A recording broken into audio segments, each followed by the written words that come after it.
Hello everyone, Evasion here, and welcome back to another video. Today's video is going to be my first hand at a Evoker guide, and I'm pretty new to this class, still figuring out a lot of stuff, but I have been playing it a lot, and it is a lot of fun to play. We're going to talk about talents, the build I'm playing, general rotation, the defensive cooldowns you have access to, as well as a few other tips and tricks that I have, as well as macros, and the stat priority and how to gear. This class is seen as pretty underrated by the PvP community at the moment. Not like Preservation, you know, the healer is pretty powerful. The Devastation Evoker is not seen as powerful, but I think that it's because a lot of people haven't spent very much time with it. And it's probably not as good in PvE or something like that. That's why it's getting Disintegrate buffs. It's getting another 15% tomorrow, or by the time you see this video, it'll be buffed by 15%. Anyway, let's just hop straight into it. Alright, so starting off with talents. If we hop into the talent build here, I am playing what is known as a Feed the Flames build, and that is this talent right here. Basically, consuming an Essence Burst reduces the remaining cooldown of Fire Breath. For those of you that are new to Evoker, Essence Burst is your proc. Whenever you use Living Flame and Azure Strike, you have a 15% chance and a 20% chance with Living Flame to proc a free Disintegrate or Pyre. Pyre is your AoE Essence Spender, and Disintegrate is your single target Essence Spender. The reason why this is so good is because the longer that you can maintain Fire Breath in PvP is usually more overall damage, and also it gives you access to the previous talent called Burnout. So whenever your Fire Breath is on the target, the damage over time, it basically gives you a chance to get instant cast Living Flames. And the Living Flames, because of so many modifiers, they have Engulfing Blaze, which increases the damage by 40%, and Scarlet Adaptation, which basically rewards us for using our utility and healing on teammates and ourselves to increase our damage output. We can get some pretty crazy high crits. This actually got a nerf, I think a week or two ago, nerfing it by a little bit in PvP, but it didn't really matter. I can still crit for over 120,000, 130,000 with Living Flame in the right scenarios. Oh, I crit for 140K! And it's definitely a really important part of the class. Well, the main Evoker talent tree is built to increase our utility and our healing, as well as there's actually a 4% damage in here as well. And Tip the Scales is obviously the instant cast. This is really important for our big all-in burst combo. Hover lasting 4 extra seconds. There's like some good talents in here, like Hover increases your speed by 70% for the first 4. I wish we had the points to take this, as well as 6% more Living Flame damage. This is kind of a bait because it's really hard to take. You could drop the lower cooldown on the root, but the longer you play Evoker, the more you'll realize, even though this root has a relatively long cooldown, it is pretty important for the class. I really like this 10% Essence regen as well, which leads into Recall. Recall can be really good as a defensive. If you use a max range Deep Breath, you're immune to CC for the entire duration of your Deep Breath. And this thing can travel 50 yards. So if you travel the full distance and then you wait for melee to react to you and chase you, then you can just recall. If they decide to leave you, sometimes you can just stay there. You don't have to go back.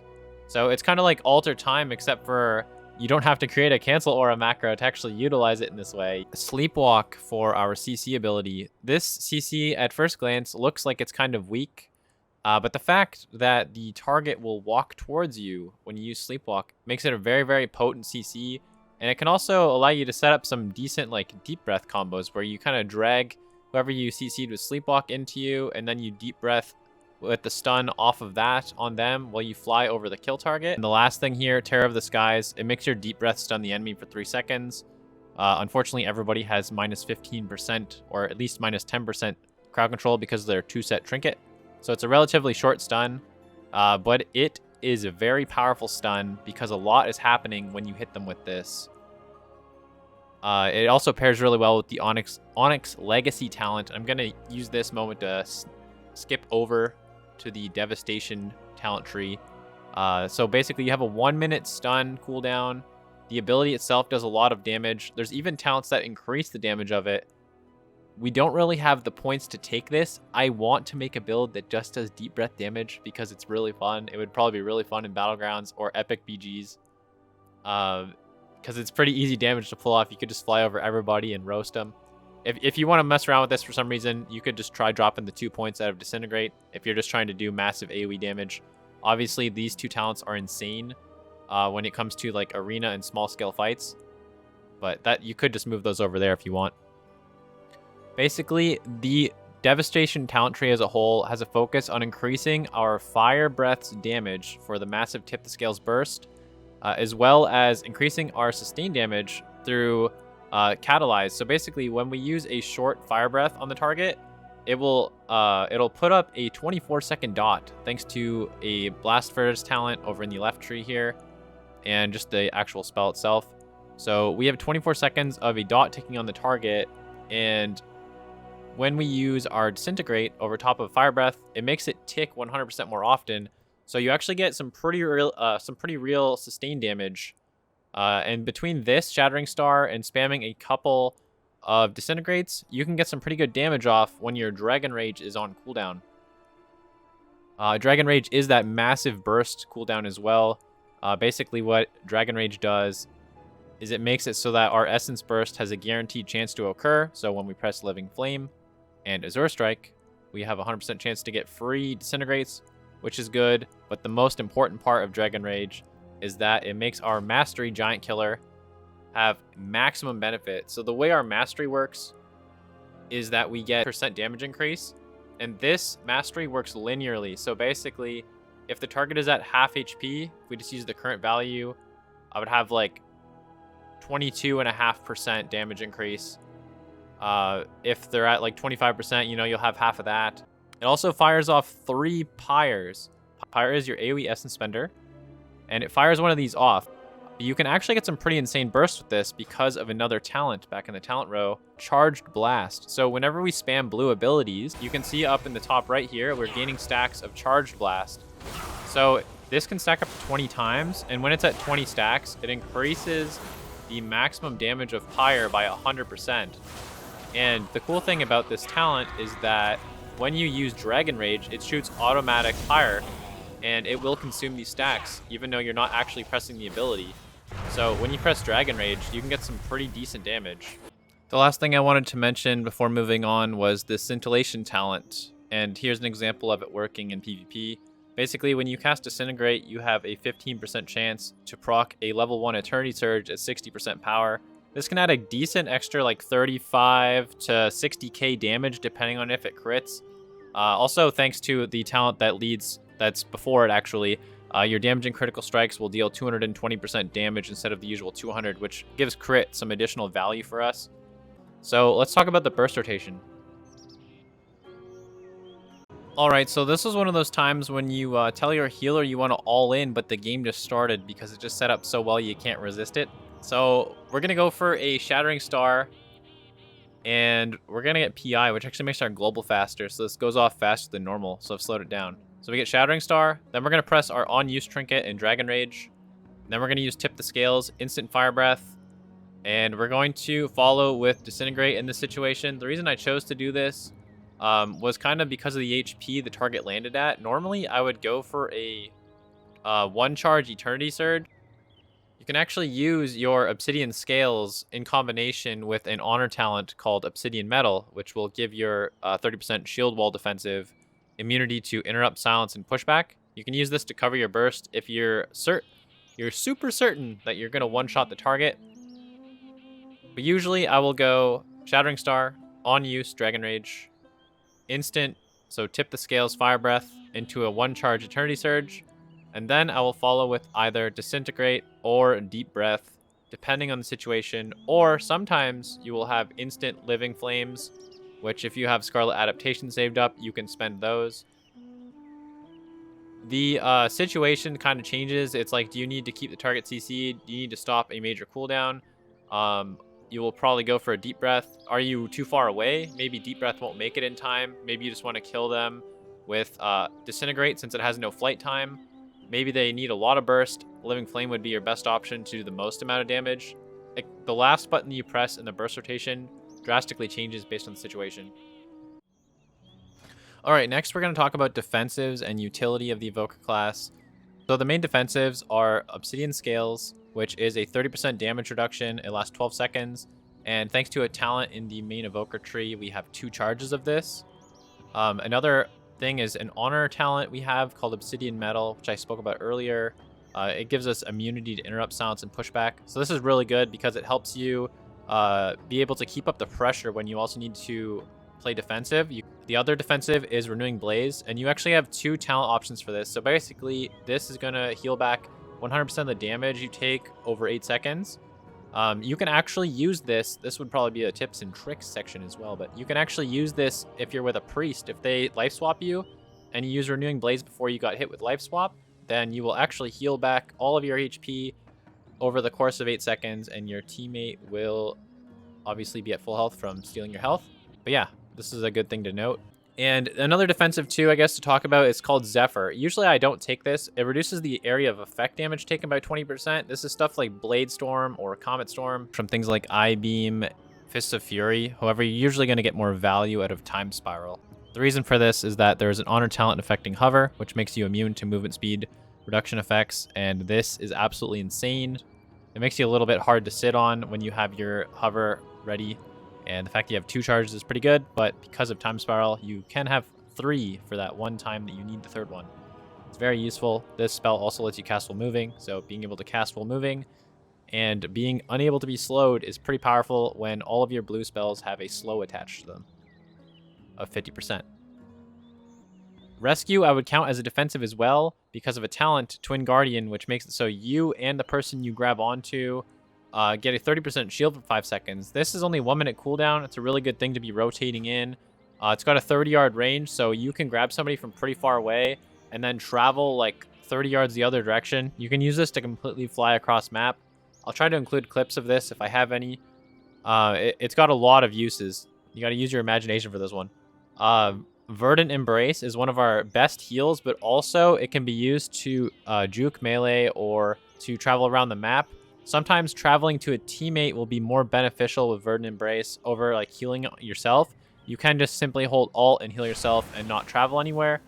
That is a good thing to be able to do. You can use this to help fuel a very quick and easy Scarlet adaptation for a bigger Living Flame.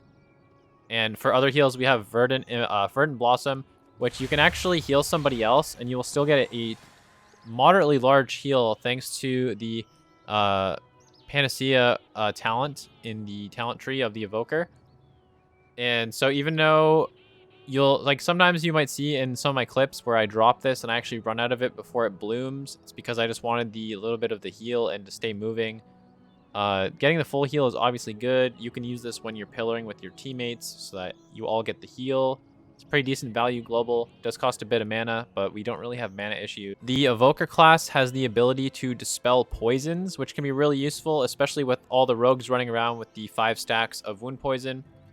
Being able to quickly remove all 5 stacks with 1 global can really help your healer out, especially those times when you use hover and slow or root the rogue to keep them off you for a second. So we have Cauterizing Flame. This ability is excellent for counteracting Assassination Rogues, Feral Druids, Unholy DKs, among a few other things, but in a lesser way. Those are the 3 major things that this class, or this ability, counters. One of the major flaws that I'll just mention real quick is none of our defensives can be used while CC'd, which I don't personally have a problem with this. It kind of adds a little bit of a thrill to landing your defenses before you get stunned.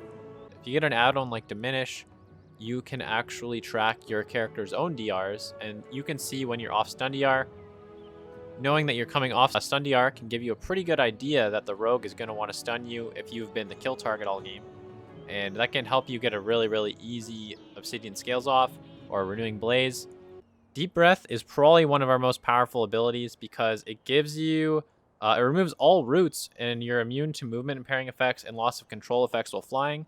So coupled with the fact that you can fly for 50 yards, you can make yourself immune to CC for a really long time. The fact that you can also fly 50 yards and then decide to recall can allow melee to chase you, and then you can go back on the last second of the recall, take as much time as you can just to get the melee out of position, and then go all the way back 50 yards. It's a pretty powerful tool. And the last thing I'll say about Deep Breath is because of the CC immunity, you can use this as a way to disrupt rogues long enough to give you a more obvious window to use either your Renewing Blaze or your Obsidian Scales.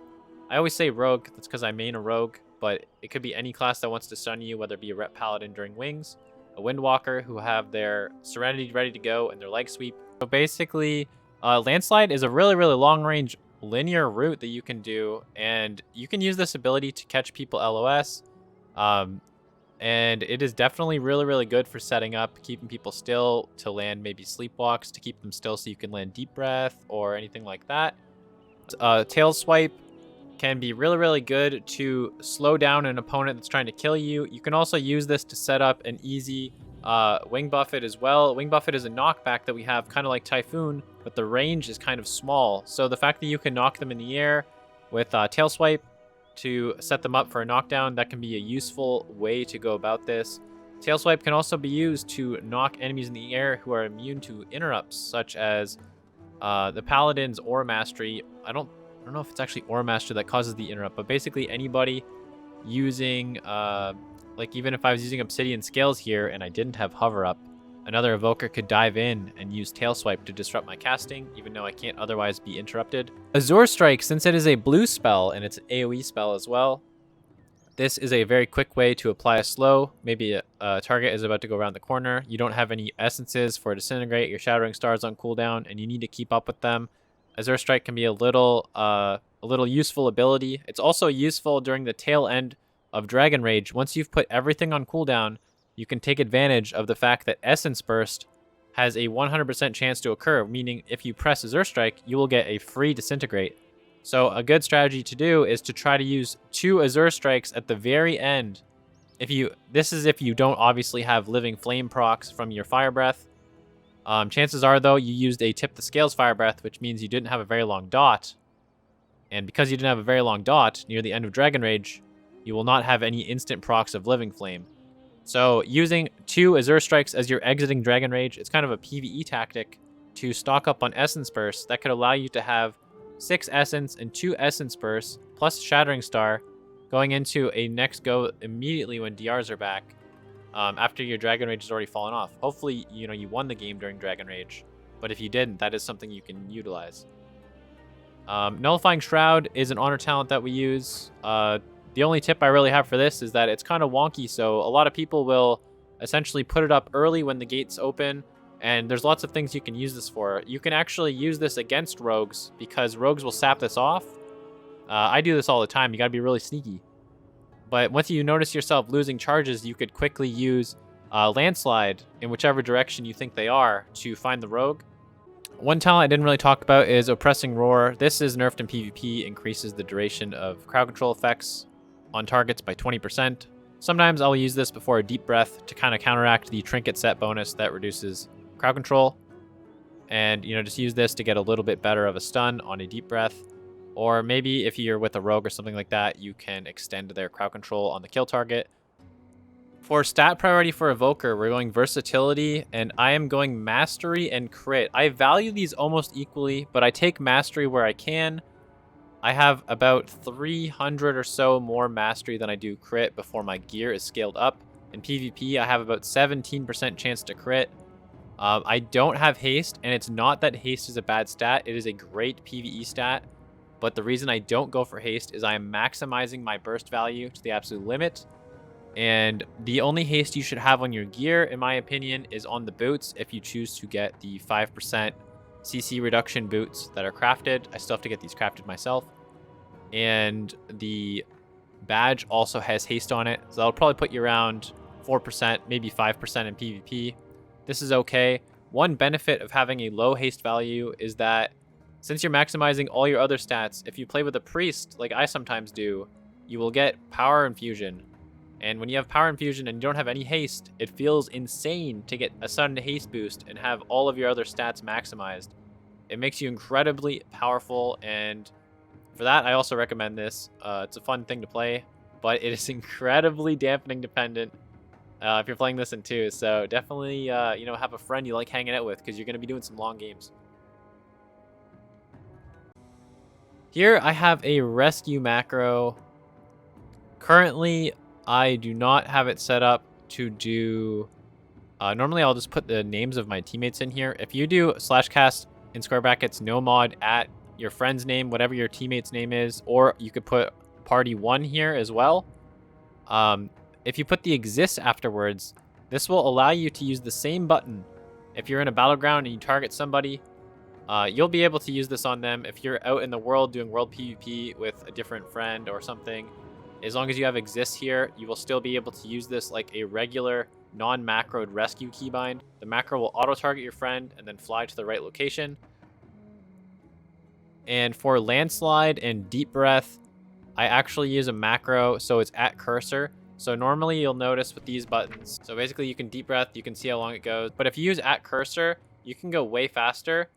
But the only problem is if I have my camera way behind my character and I select up here, it's going to go the maximum distance it can because it's looking way off in the distance. So if you want to go a closer range, it's nice to have your camera zoomed out and then you can just look down at the ground and put your cursor wherever you want to end up. And so that's something I recommend you do. Same with landslide. It's a lot easier to find rogues really quick, or if you have it so it's at cursor, you can even have it so it goes off into the distance like this and get a short little route in your blind spot. And lastly, I recommend playing Arena 123 Sleepwalk, since you can actually use Sleepwalk while hovering. This is a big fluency thing. If you don't have a million keybinds that you can give to Sleepwalk, then just simply make a /cast mod shift or alt if you prefer at focus Sleepwalk, and this will allow you to, if you're holding the modifier, cast Sleepwalk at your focus target. I personally keybind Arena 123 and Focus 123. This allows me to use these macros very, very efficiently. And you'll also want to make a focus cast macro for Quell, which is your kick. I feel like there's so much more I could talk about this class, but this video is really running on. And I have definitely included a lot of information in this video. If there's something you want to hear talked about the Evoker class, let me know. And yeah, anyway, like, comment, subscribe for more. We will see you all in the next video. Thank you so much for watching, and I hope you have fun with the Evoker, because I definitely do.